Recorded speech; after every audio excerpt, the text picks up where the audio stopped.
Selamat datang di channel Agustiana Merdekawati. Kali ini saya akan membahas mengenai metode grafik dengan pemrograman linier.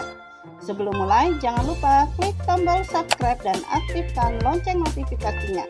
Terima kasih. Video kali ini membahas SPK menggunakan metode grafik, yaitu dengan menggunakan metode programming linear. Programming linear di sini bukan berarti kita membuat suatu program, melainkan programming linear di sini yaitu suatu metode yang menggunakan rumus atau fungsi yang ada di dalam matematika. Linear programming yaitu salah satu metode matematika yang digunakan untuk manajer operasi dalam membuat suatu keputusan. Linear programming untuk memecahkan masalah dalam mengalokasikan sumber daya yang terbatas menjadi lebih optimal. Untuk membuat program linear digunakan rumusan matematika dengan menggunakan dua fungsi, yaitu fungsi objektif atau objection function dan fungsi kendala atau constraint function. Fungsi objektif yaitu menggambarkan maksud atau tujuan dari isu-isu yang berkaitan dengan manajemen sumber daya secara optimal untuk mendapatkan biaya atau nilai manfaat maksimum atau nilai minimum. Secara umum, nilai yang dioptimalkan adalah Z. Maksudnya di sini, fungsi objection yaitu untuk suatu pernyataan atau suatu tujuan di mana tujuan tersebut bisa menghasilkan nilai maksimum atau minimum. Jadi untuk menentukan maksimum atau minimum yang dioptimalkan. Jadi nilai optimalnya tersebut yaitu nilai optimal maksimum atau nilai optimal minimum. Selanjutnya, fungsi objektif tersebut dilambangkan dengan simbol Z. Selanjutnya, masuk ke fungsi kendala yaitu bentuk model matematika sampai batas kapasitas yang tersedia untuk dialokasikan secara optimal ke berbagai kegiatan. Jadi fungsi kendala itu adalah batasan dari permasalahannya. Berikutnya ini tabel pada saat awal membuat linear programming. Selanjutnya ada activity research dari 1, 2, 3 sampai ke M. Selanjutnya ada outputnya yaitu 1, 2, 3. Selanjutnya di sini capacity research-nya yaitu hasil dari semua dari activity research ini, dapatnya research capacity-nya berapa jumlahnya. Selanjutnya ini untuk Z-nya, berapa nilai psi-nya, berapa C2 dan C3, ini yang dijadikan batasannya. Selanjutnya untuk pernyataan dari fungsi objektif yaitu di sini Z sama dengan C1 dikali X1 ditambah C2 kali X2 ditambah C3 kali X3 sampai dengan dijumlahkan dengan C ke N, X ke N. Selanjutnya ini untuk fungsi constraint-nya atau fungsi kendalanya. Di sini A11 X1. A11 ini merupakan baris pertama kolom pertama yaitu nilai yang ini dikalikan dengan nilai X1-nya yang ini. Selanjutnya A baris pertama kolom kedua, A baris pertama kolom kedua dikalikan dengan X2. Ya. Selanjutnya berarti A1 nilainya ini ya, baris pertama kolom kedua yaitu X2. Selanjutnya sampai nilai baris pertama kolom ke N dan X-nya ini sampai X ke N. Lebih kecil sama dengan batasan nilai pertama. Berikutnya ini untuk baris selanjutnya. A baris 2 kolom 1, berarti yang ini. A baris 2 kolom 1 dikali X1. Selanjutnya A baris 2 kolom 2 kali X2. Berikutnya A baris 2 kolom 3 X3. Sampai dengan A baris 2 kolom N X N lebih kecil sama dengan B2. Ini harusnya B2 ya. Sampai dengan ke M. Dengan catatan X1 lebih besar sama dengan 0, X2 harus bernilai lebih besar sama dengan 0, sampai dengan Xn lebih besar sama dengan 0. Selanjutnya kita masuk ke contoh pertama. Perusahaan memiliki 2 orang staf, yaitu staf 1 dan staf 2, dan 3 komputer. Komputer 1, komputer 2, dan komputer 3. Staf 1 menggunakan komputer 1 selama 2 jam, dan komputer 3 selama 6 jam. Staf 2 menggunakan komputer 2 selama 3 jam, dan menggunakan komputer 3 selama 5 jam.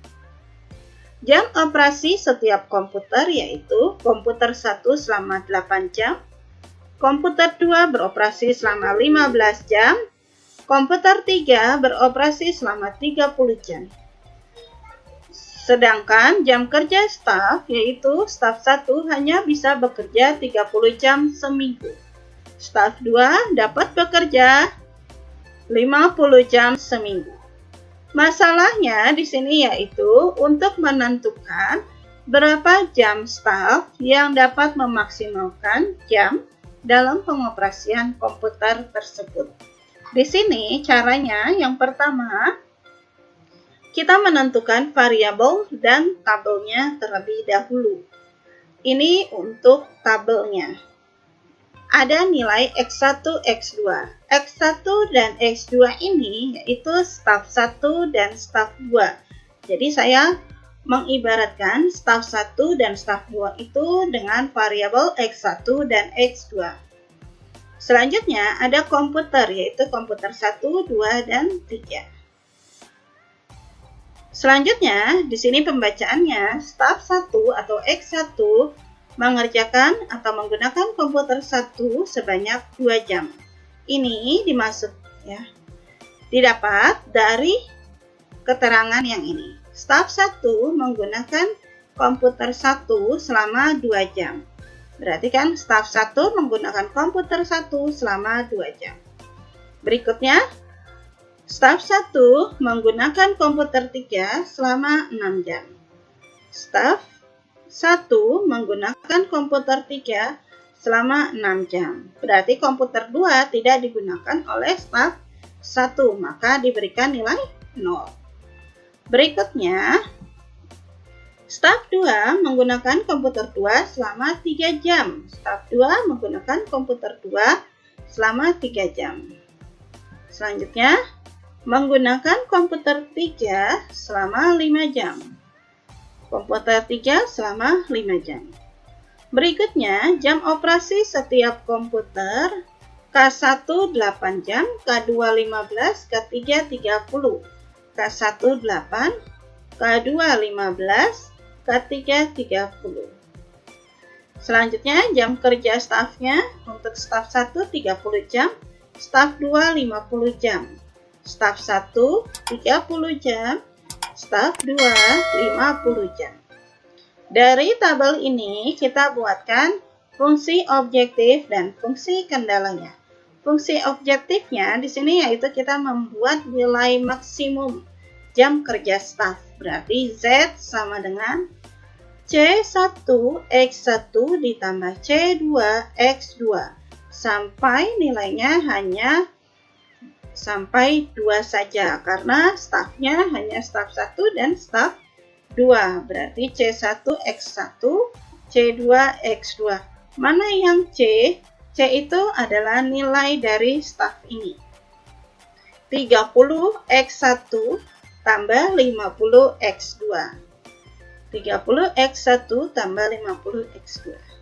Selanjutnya kita masuk ke fungsi kendalanya. Fungsi kendala diambil dari hasil komputer di sini, pemakaian komputer. Berarti untuk komputer 1 atau fungsi kendala 1 ya, atau persamaan 1 di sini berarti 2X1 ditambah 0 kali X2 kan berarti 0. Berarti 2X1 sama dengan 8. Karena di sini dicarinya maksimum, jadi simbolnya adalah lebih kecil sama dengan. Berikutnya 0 kali X1 yaitu 0 ditambah 3X2 sama dengan 15. Berarti 3X2 lebih kecil sama dengan 15. Seperti ini. Berikutnya yang ketiga, 6X1 ditambah 5X2 sama dengan 30. Atau 6X1 ditambah 5X2 lebih kecil sama dengan 30. Hasil seperti ini. Setelah mencari fungsi tujuan dan fungsi kendala, berikutnya kita membuat grafnya. Membuat graf di sini yang pertama, dari persamaan 1 terlebih dahulu. Yang ini 2X1 lebih kecil sama dengan 8. Berarti kita mencari nilai X1-nya. 2X1 sama dengan 8. Berarti X1-nya yaitu 8 dibagi 2. Dapat hasil 4. Selanjutnya, dari persamaan kedua ini, 3X2 lebih kecil sama dengan 15.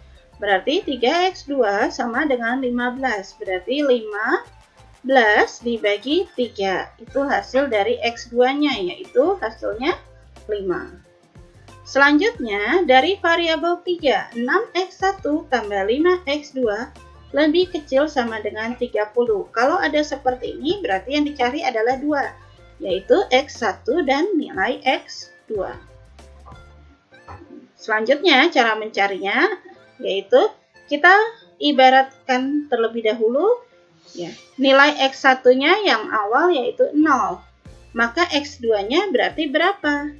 Berarti kan 6 dikali 0 yaitu 0. Ditambah 5X2 sama dengan 30. Berarti X2-nya adalah 30 bagi 5 yaitu 6.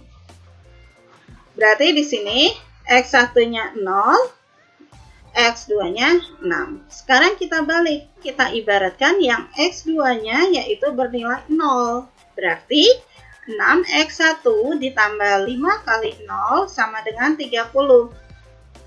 Jadi di sini 6X1 sama dengan 30. Berarti X1-nya berapa? X1-nya yaitu 30 dibagi 6. Dapat hasil yaitu 5. Dari nilai ini, selanjutnya kita buatkan titik-titik terlebih dahulu.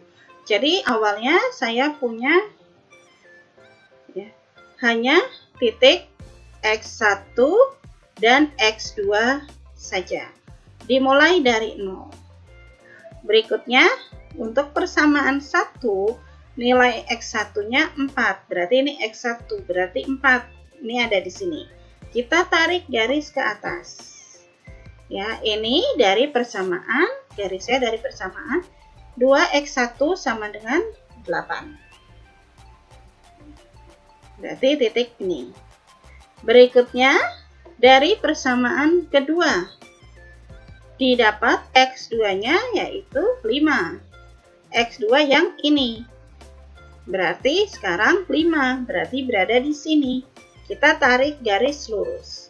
Ini garis 3X2 sama dengan 15 dari persamaan 2. Berikutnya, dari persamaan ketiga, X1-nya 0, X2-nya 6, X1-nya 0, X2-nya 6. Berarti ada di sini titiknya.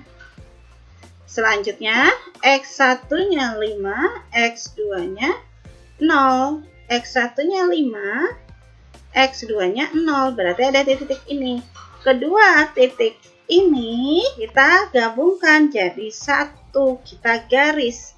Inilah yang disebut dengan garis persamaan 6x1 tambah 5x2 sama dengan 30. Setelah didapat ini, maka kita cari daerah penyelesaiannya mana?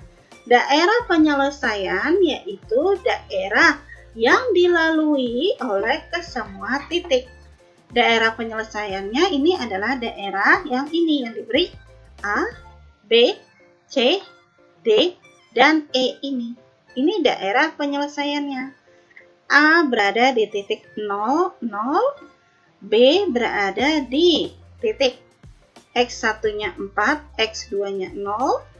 Sedangkan C, ini X1-nya berada di titik 4, tapi X2-nya ini belum diketahui untuk yang C.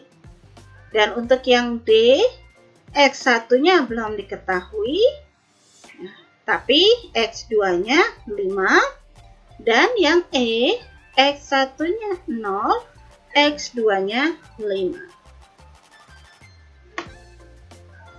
Selanjutnya, kita ambil nilai untuk menentukan nilai Z-nya. Dari poin A atau titik A yang ini berarti kan berada di 0, 0. Kita masukkan ke nilai Z-nya. Z ini, untuk persamaan Z ini, diambil dari yang nilai yang ini, 30x1 tambah 50x2.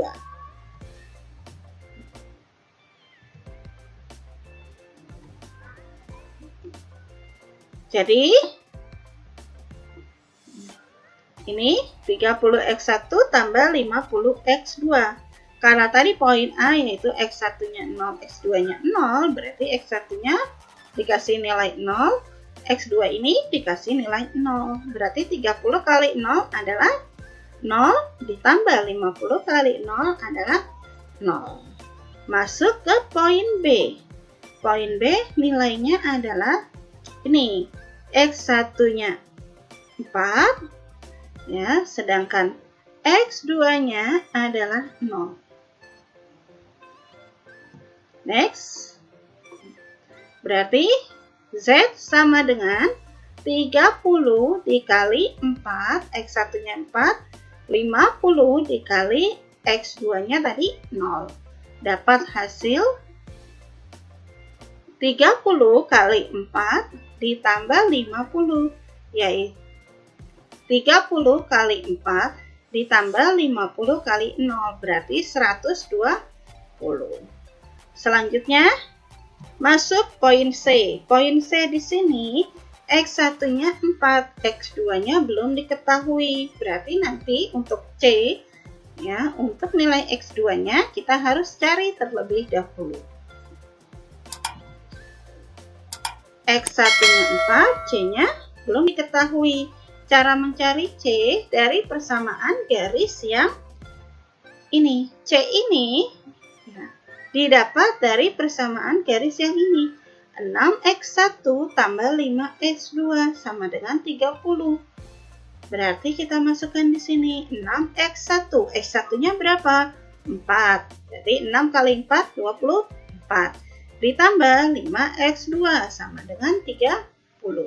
Jadi X2-nya 30 kurang 24 dibagi 5. Dapat hasil 6/5. Setelah kita dapat hasil 6/5 untuk X2-nya, barulah kita masukkan ke nilai Z-nya, yaitu 30 kali X1, yaitu nilainya 4, ditambah 50 kali 6/5. Berarti 50 bagi 5, 10 kali 6, 60. Berarti 120 tambah 60, dapat hasil 180. Selanjutnya, untuk poin yang D yang ini, lihat di sini X2-nya dapat 5, tapi X1-nya belum diketahui. Sama caranya seperti yang C. Berarti kita mencari nilai X2-nya terlebih dahulu. Masih sama, yaitu masukkan ke persamaan 6X1 tambah 5X2 sama dengan 30. X2-nya ini 5, berarti 6X1 tambah 5 kali 5 sama dengan 30. Berarti X1-nya 30. 30 ini dikurang 25 dibagi 6. Dapat hasil 5/6. Z-nya berarti 30 kali X1. X1-nya dapat 5/6 ditambah 50 kali 5. Ini kita selesaikan terlebih dahulu. 30 dibagi 6 dapat hasil 5. 5 kali 5, 25. 25 ditambah 250, yaitu dapat hasil 275. Selanjutnya, poin E atau titik yang E. Kita lihat grafiknya untuk titik yang E berada di sini. Berarti X1-nya 0, X2-nya yaitu 5. Karena X1-nya 0, X2-nya 5, berarti sudah diketahui nilai X1 dan X2.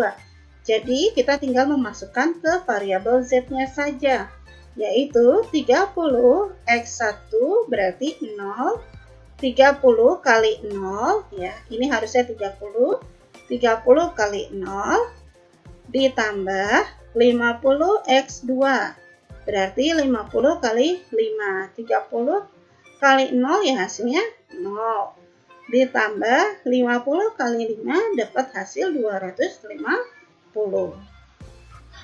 Kesimpulannya, dari titik tersebut, maka solusi optimal ada di titik D dengan nilai yaitu yang paling maksimum. Jadi kita lihat nilai yang paling tinggi untuk variabel Z-nya yaitu nilai berapa? Untuk yang poin A 0 Z-nya, B 120, yang C 180, yang D 275, yang E 250. Berarti titik yang paling besar adalah 275, yaitu pada poin atau titik D. Dengan jumlah maksimum untuk staf 1 yaitu 5/6, untuk staf 2 5 jam, dan optimum jumlah jamnya yaitu 275 jam.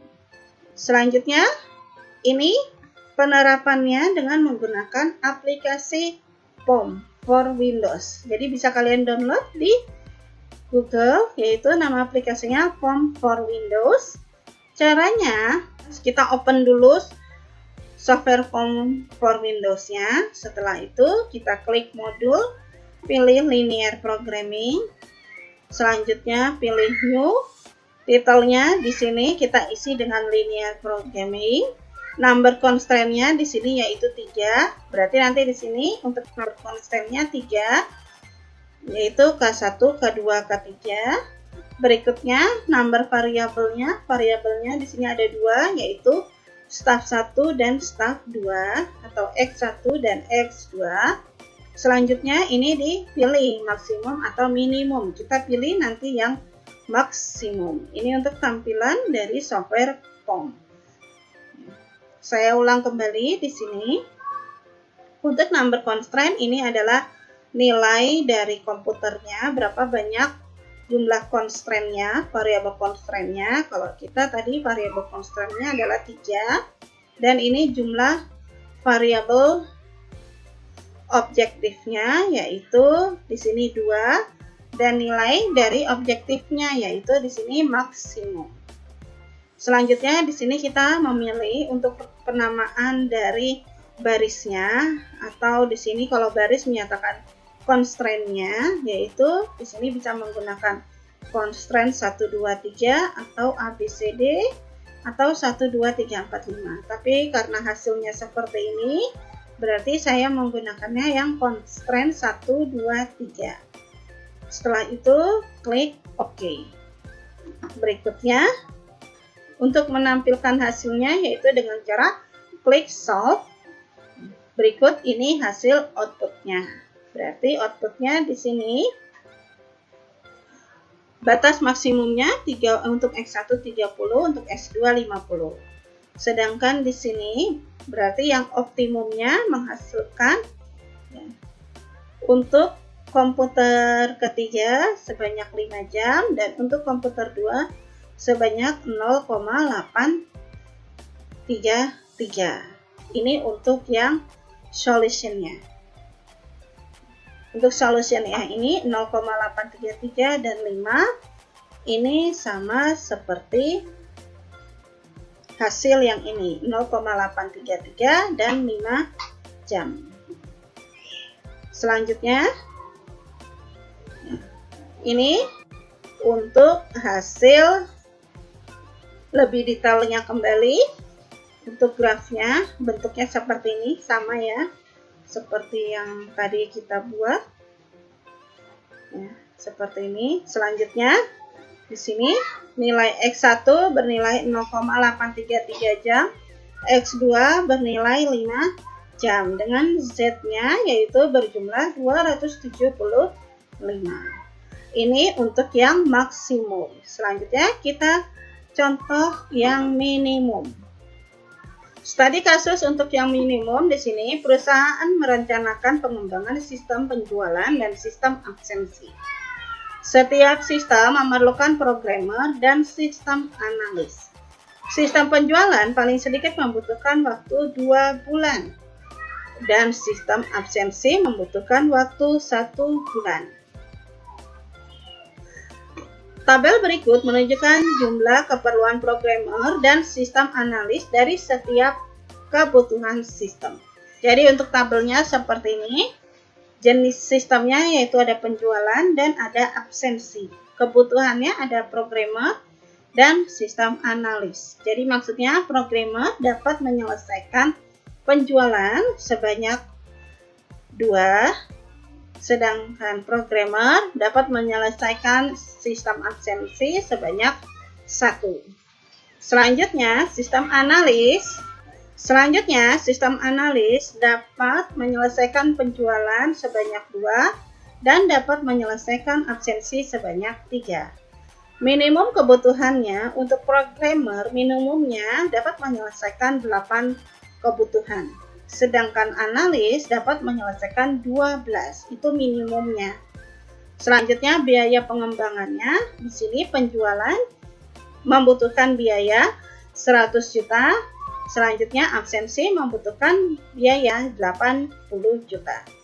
Selanjutnya kita masukkan penyelesaian masih sama tadi dengan menentukan variabel X1 dan X2. Berarti di sini untuk X1-nya yaitu penjualan dan X2-nya yaitu absensi. Mengapa penjualan dan absensi? Karena di sini kita lihat tabel berikut menunjukkan jumlah keperluan programmer dan sistem analis dari setiap kebutuhan sistemnya. Jadi kebutuhan sistemnya di sini yaitu penjualan dan absensi, sehingga yang dijadikan nilai X1 dan X2 yaitu X1 untuk penjualan dan X2 untuk absensi. Berikutnya, kita menentukan fungsi tujuan dengan cara 100 X1 tambah 80 X2, yaitu didapat dari sini. 100 X1, X1-nya penjualan, ditambah 80 X2, X2-nya yaitu absensi. Fungsi kendalanya, kalau tadi untuk maksimum yaitu lebih kecil sama dengan, kalau untuk maksimum itu menggunakan lebih kecil sama dengan, dan kalau minimum menggunakan lebih besar sama dengan. Berarti persamaan pertama 2x1 ditambah x2 lebih besar sama dengan 8. Selanjutnya yang ini 2x1 ditambah 3x2 lebih besar sama dengan 12. Berikutnya kita buat grafiknya. Ada dua persamaan, yaitu 2x1 tambah x2 lebih besar sama dengan 8. Berarti kita mencari nilai x1 dan x2. Diumpamakan x1-nya yaitu nilainya 0, berarti x2-nya yaitu 8. Dan 0 tambah x2 sama dengan 8, berarti x2-nya adalah 8. X2-nya diperumpamakan yaitu 0, berarti X1-nya yaitu 4. 8 dibagi 2, yaitu 4. Selanjutnya persamaan yang kedua, 2x1 tambah 3x2 lebih besar sama dengan 12. Ini sama diperumpamakan, X1-nya 0, berarti tinggal 3x2 sama dengan 12. Berarti X2-nya 12 bagi 3, yaitu 4. Selanjutnya, X2-nya diperumpamakan 0. Berarti 2x1 sama dengan 12. Berarti X1-nya 12 bagi 2, yaitu 6. Di sini kita lihat tarik garisnya dari garis grafiknya. Untuk persamaan 1, X1-nya 0, X2-nya 8. Masih sama, ini yang mendatar ini adalah X1. Sedangkan yang ke atas ini X2, berarti X1-nya 0, X2-nya 8, berarti ada di sini. Selanjutnya, ya, X2-nya 0, X1-nya 4. X2-nya 0, X1-nya 4 ini, berarti tarik garis ini. Ya, oke. Berikutnya, X1-nya 0, X2-nya 4. X1-nya 0, X2-nya 4 di sini. X2-nya 0, X1-nya 6. Ini berarti tarik garis di sini. Selanjutnya mana yang kita arsir? Yang kita arsir yaitu karena ini lebih besar, berarti yang tidak dilalui garis, ya, antar garis tersebut, berarti yang ini. Ya, ini daerah penyelesaiannya. Berarti apa saja? Ini A, ini B, dan ini adalah C. Sekarang daerah penyelesaiannya berarti yang terdekat adalah titik B yang ada persilangan kedua titik ini, yaitu titik B. Kalau A kan nggak ada dua garis tersebut, dan titik C juga tidak ada dari dua garis tersebut, ya kan? Ini berarti yang memotong dari dua garis tersebut yaitu ada di titik B. Selanjutnya, titik B berarti ada di mana di sini? Untuk nilai X1-nya belum diketahui ini B. Karena 4 ini ada di sini. Dan X2-nya juga belum diketahui. Jadi, kita masukkan ke dalam rumus yang ini. 2x1 ditambah x2 sama dengan 8. 2x1 dan ditambah 3x2 sama dengan 12. Ini pakai metode persilangan. Jadi kita samakan dulu, ya. Jadinya di sini kan x1, berarti di sini 4 ya. 4x2 ditambah 8 per 12. Berarti ini kalau diperkecil min 2x2 sama dengan min 4. Dapat hasil x2 sama dengan 2. Ini pakai rumus eliminasi. Selanjutnya, masukkan X2 ke kendala pertama. Jadi, masukkan nilai X2 ini masuk ke fungsi kendala pertama, yaitu 2x1 tambah x2 sama dengan 8. Berarti 2x1 tambah 2 sama dengan 8. Berarti kan 8 kurang 2 dapat hasilnya 6. 2x1 berarti 6 bagi 2, dapat hasilnya 3. Berarti x1-nya adalah 3, x2-nya adalah 2. Selanjutnya, masukkan nilai x1 dan x2 ke Z. Berarti kan tadi 100x1 tambah 80x2 berarti 100 dikali x1-nya yaitu 3 ditambah 80 dikali x2-nya adalah 2. Berarti 100 kali 3, 380 kali 2 yaitu 160. Dapat hasil 30 tambah 160 yaitu 460. Jadi, untuk memaksimumkan biaya produksi, maka X1-nya harus 3 dan X2-nya harus 2. X1 itu tadi penjualannya, sistem penjualannya harus sebanyak 3 minimum dan sistem absensinya harus sebanyak 2 dengan biaya produksinya Rp460.000. Ini kalau menggunakan aplikasi POM for Windows. Ini tampilan POM-nya. Kita isi untuk titelnya yaitu dengan isi linear programming. Berikutnya constraint-nya yaitu 2 karena tadi fungsi kendalanya yaitu 2 dan variabelnya di sini yaitu 2, X1 dan X2-nya. Selanjutnya di sini untuk nilainya yaitu minimum.